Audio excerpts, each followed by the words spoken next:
This is Health Broadcasting Service HBS Radios, your global pioneers in specialist radio broadcasting, bringing you everything to enhance your health and well-being.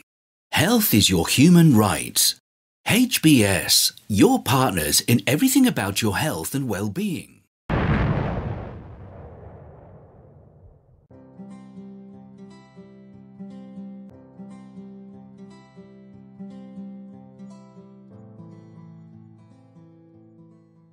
This program, Your Health, is brought to you by the Health Broadcasting Service HBS Radio Live Channel, UK. We discuss selected health conditions from time to time. In today's episode, we will be looking at seizures and how they relate with mental health generally. Seizures are usually occurrences of abnormal electrical activity in the brain. There are many root causes of seizures. Occasionally these could be stand-alone singular events like a medication reaction. Epilepsy, on the other hand, is a chronic neurologic disorder which causes repeated seizure activities. A diagnosis of epilepsy is characterized by repeated seizures. What is a seizure?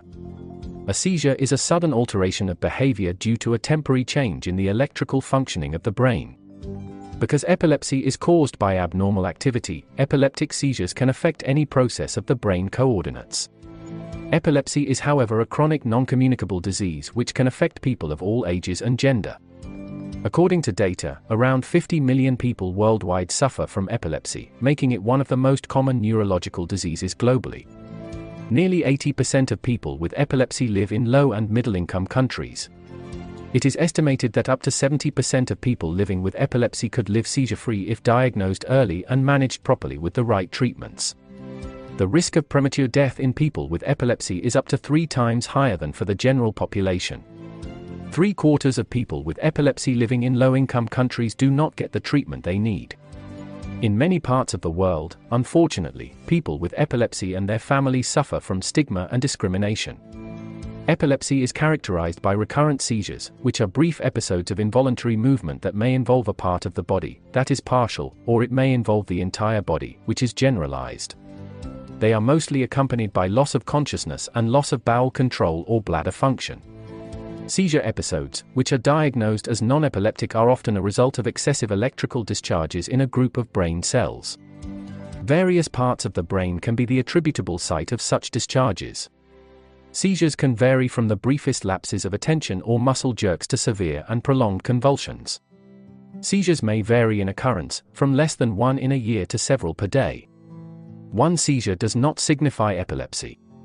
Up to 10% of people worldwide have one seizure at least during their lifetime. A diagnosis of epilepsy may, however, be reached, subject to other tests, after a person has had 2 or more unprovoked seizures.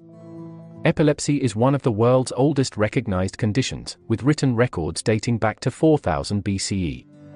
Fear, misunderstanding, discrimination, and social stigma have surrounded epilepsy for centuries.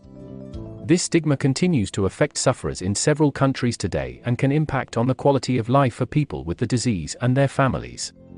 Signs and symptoms. Characteristics of seizures vary in intensity and seriousness and depend on the part of the brain where the disturbance first occurs and how far it spreads. Symptoms occur, such as loss of awareness or consciousness, and disturbances of movement, sensations which could affect sensory functions like the vision, hearing, and taste, mood, or other cognitive functions.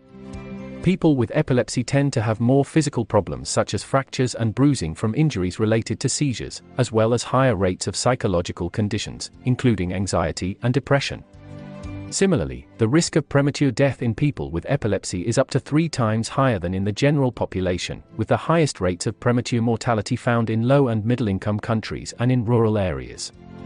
A great proportion of the causes of death related to epilepsy, especially in low and middle-income countries, are potentially preventable, such as falls, drowning, burns, and prolonged seizures.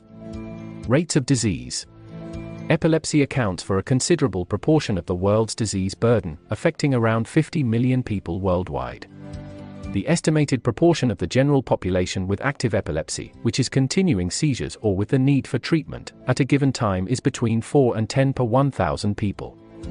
Globally, an estimated 5 million people are diagnosed with epilepsy each year. In high-income countries, there are estimated to be 49 per 100,000 people diagnosed with epilepsy each year. In low and middle-income nations of the world, this figure can be as high as 139 per 100,000.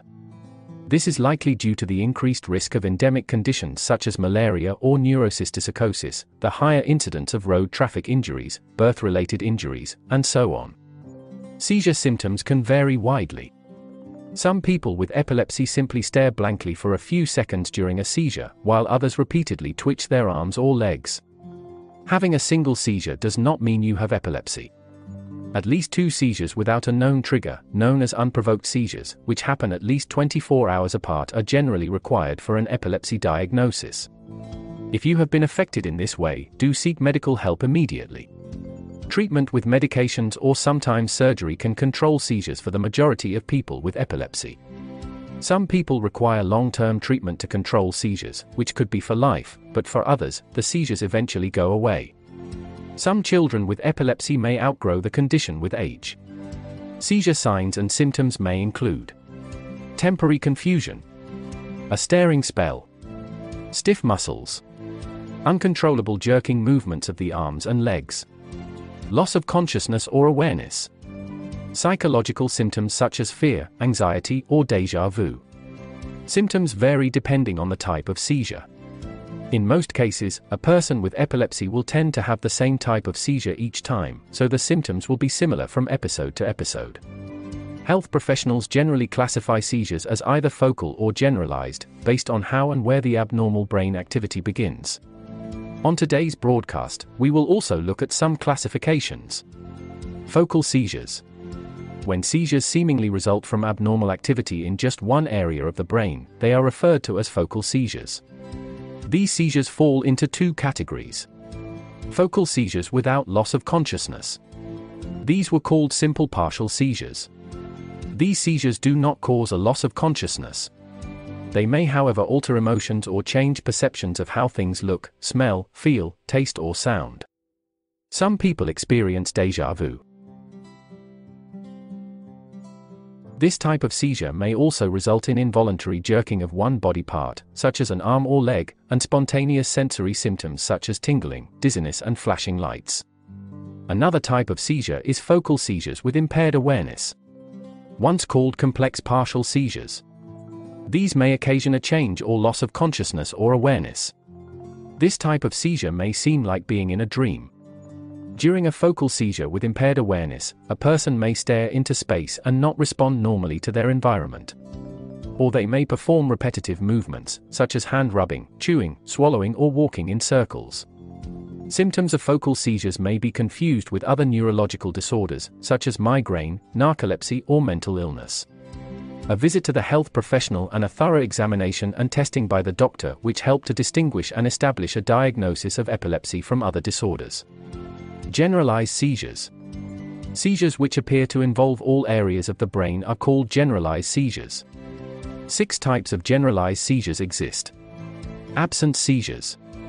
Absent seizures, referred to also as petit mal seizures, occur more often in children.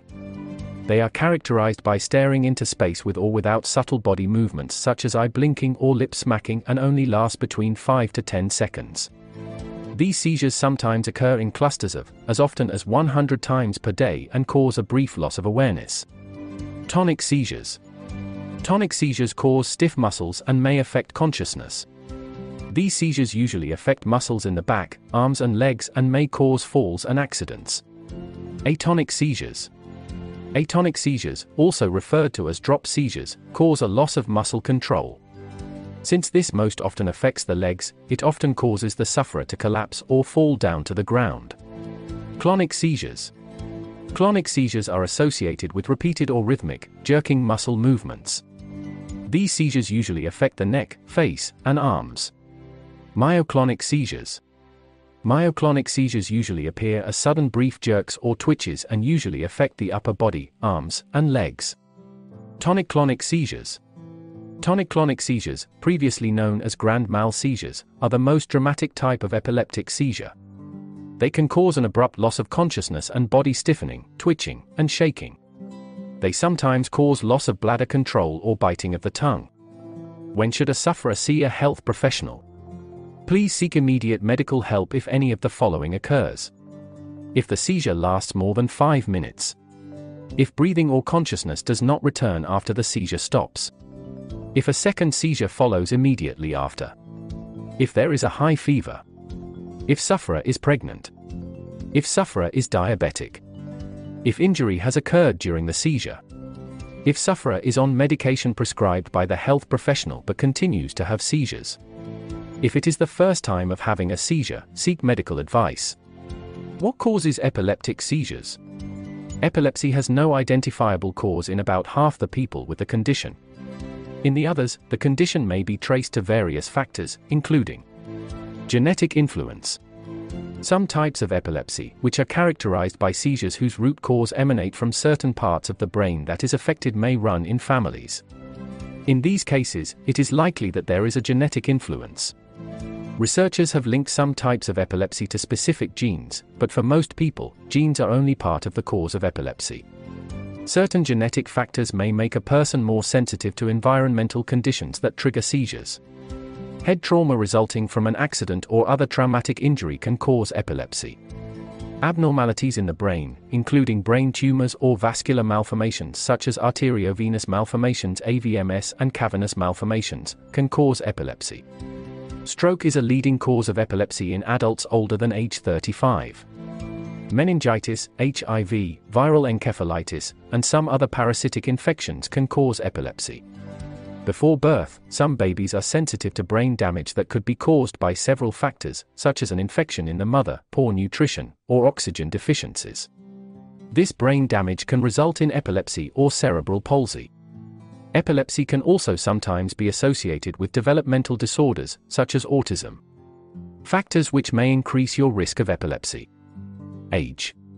The onset of epilepsy is most common in children and older adults, but the condition can occur at any age. Family history.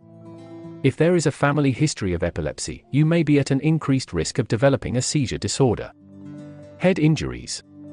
Head injuries sometimes cause epilepsy.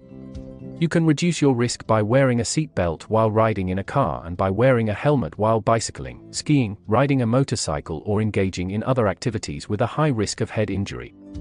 Stroke and other vascular diseases. Stroke and other blood vessel, vascular diseases can lead to brain damage that may trigger epilepsy. You can take several steps to reduce your risk of these diseases, including limiting your intake of alcohol and avoiding cigarettes, eating a healthy diet, and exercising regularly. Dementia also can increase the risk of epilepsy in older adults. Spinal cord infections can increase epileptic seizures risk. Seizures in childhood. High fevers in childhood can sometimes be linked with seizures. Children who have seizures due to high fevers generally won't develop epilepsy. The risk of epilepsy increases if a child has a long fever-associated seizure, another nervous system condition, or a family history of epilepsy. Having a seizure at certain times can lead to circumstances that can constitute a danger to sufferer or others around. A fall during a seizure can lead to head injuries or other bodily fractures. If you are prone to epilepsy, you are 13 to 19 times more likely to drown while swimming or in a bath than the rest of the population because of the possibility of having a seizure while in water. A seizure that causes either loss of awareness or control can be dangerous if you drive a car or run machines or equipment. Many states have driver's license restrictions related to a driver's ability to control seizures and impose a minimum amount of time that a driver be seizure-free, ranging from months to years, before being allowed back on the road behind the wheels. Seizures during pregnancy pose dangers to both mother and baby, and certain anti-epileptic medications increase the risk of birth defects. If you have epilepsy and you are considering becoming pregnant, talk to your doctor as you plan your pregnancy. Most women with epilepsy can become pregnant and have healthy babies. You will need to be carefully monitored throughout pregnancy, and medications may need to be adjusted. It is very important that you work with your doctor to plan pregnancy. Emotional health issues. People with epilepsy are more likely to have psychological problems, especially depression, anxiety, and suicidal thoughts and behaviors. Problems may be a result of difficulties dealing with the condition itself as well as medication side effects, but even people with well-controlled epilepsy are at increased risk. Other life-threatening complications of epilepsy are uncommon but may occur. Complications such as status epilepticus. This condition occurs if a sufferer remains in a state of continuous seizure activity lasting more than 5 minutes, or if he or she suffers frequent recurrent seizures without regaining full consciousness in between them. People with status epilepticus have an increased risk of permanent brain damage or death. Sudden unexpected death in epilepsy SUDEP. People with epilepsy also have a small risk of sudden unexpected death. The cause is unknown, but some research shows it may occur due to linked or unconnected heart or respiratory conditions. People with frequent tonic-clonic seizures or people whose seizures are not controlled by medications are more prone to SUDEP. Overall, about 1% of people with epilepsy die of SUDEP. It is most common in those with severe epilepsy that does not respond to treatment. Do seizures have anything to do with mental health?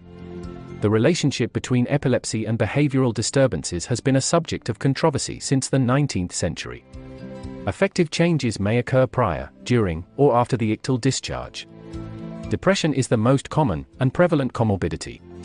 Anxiety, panic attacks, and pseudo-seizures may resemble complex partial seizures, and their diagnosis and treatment may be confusing, even to experienced health clinicians.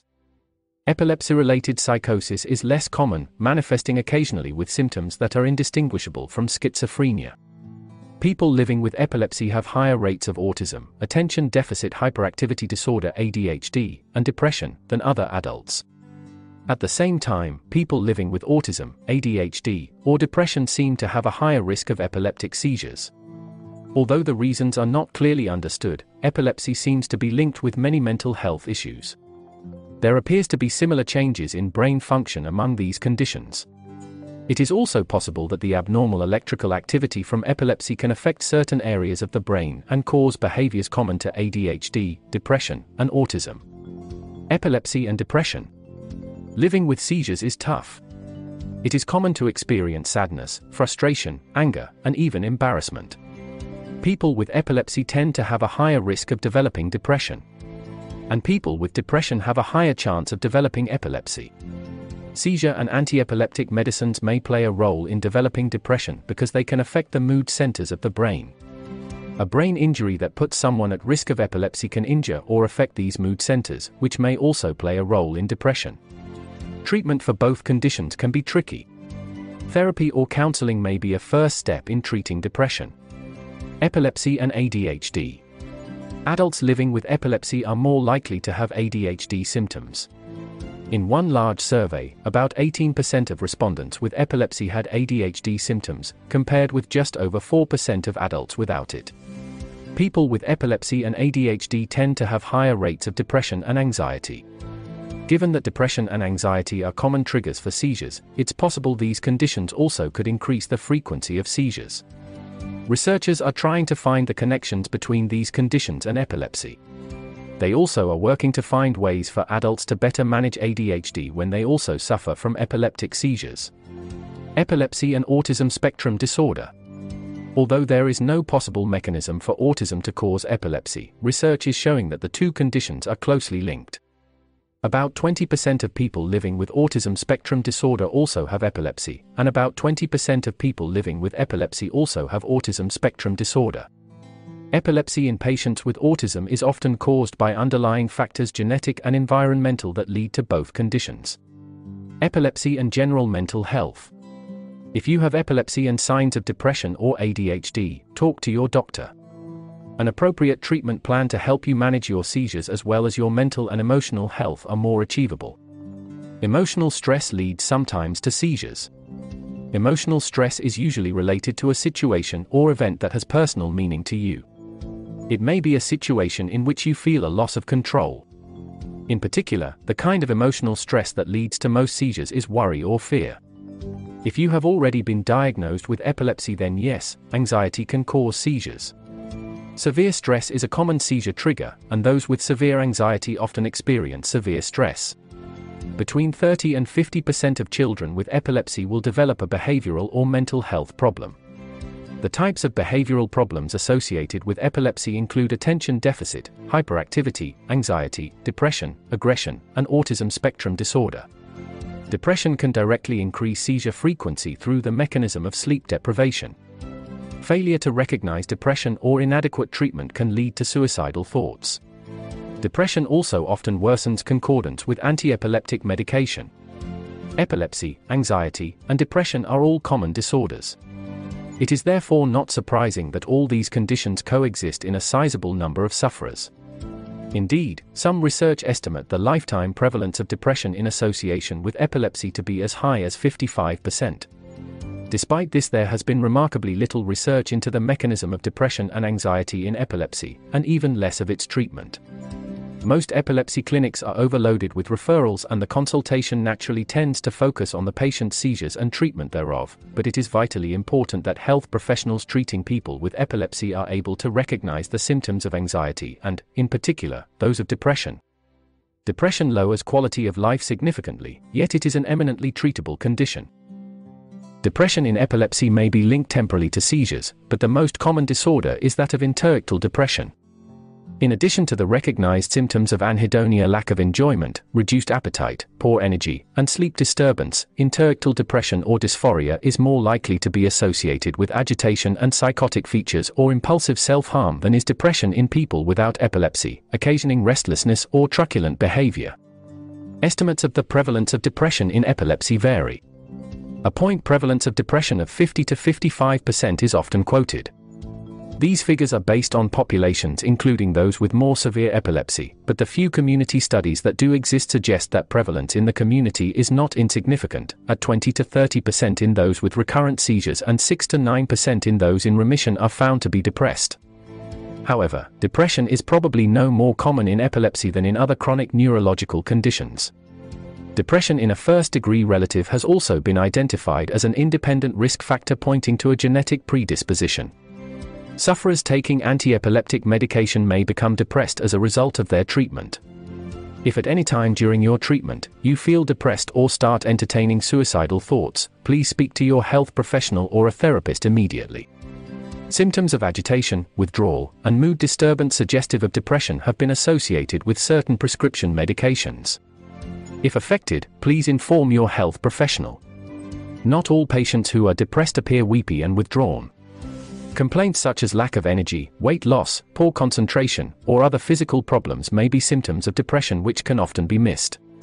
It is important to prepare for your hospital visit so that nothing is forgotten. And that brings us to the end of this episode. Please feel free to connect with us on our Facebook platform at Health Broadcast and our website at www.healthbroadcastingservice.com. Until next time, stay safe and healthy. Bye for now.